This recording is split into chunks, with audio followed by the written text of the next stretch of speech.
biggest frustrations for beginner guitar players is being able to change your chords fast enough.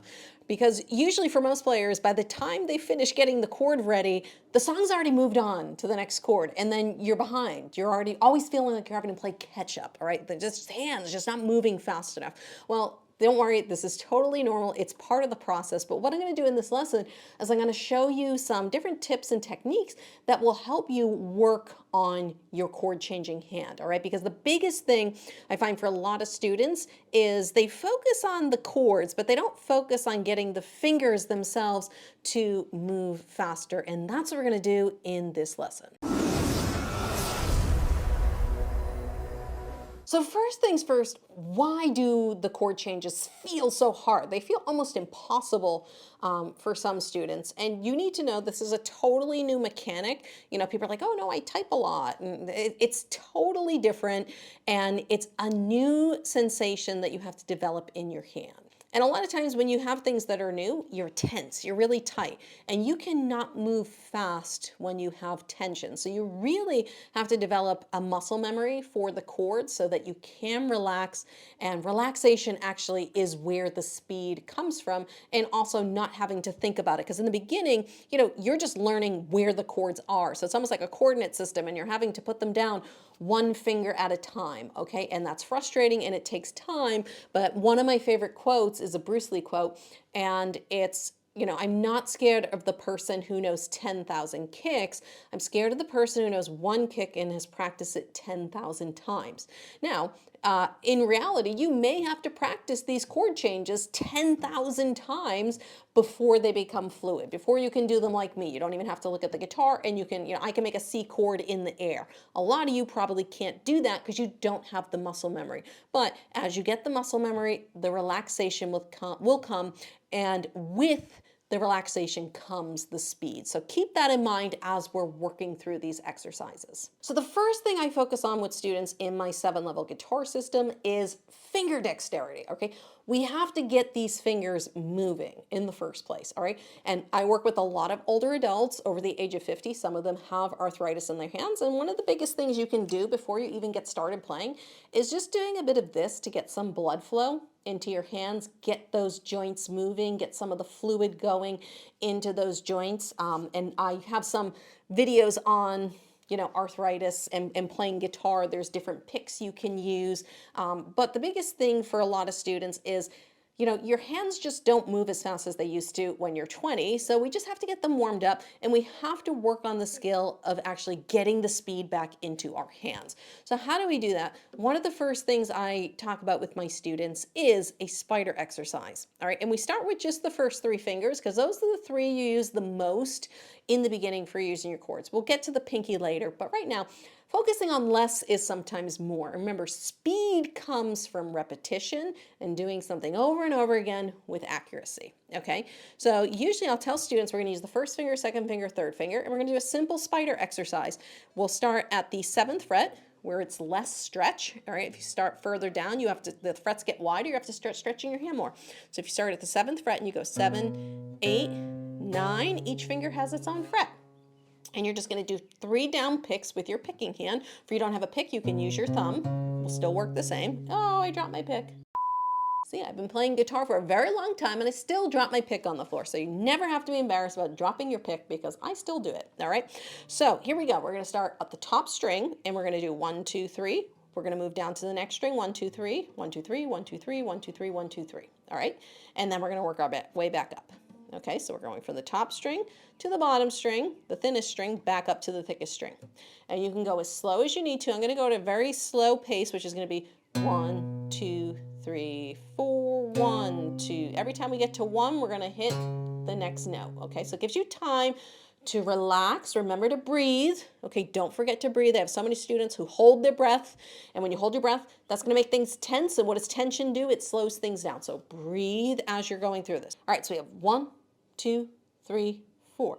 1, 2, 3, 4. 1, 2, 3, 4. 1, 2, 3, 4. 1, 2, 3, 4. 1, 2, 3, 4. 1, 2, 3, 4. 1, 2, 3, 4.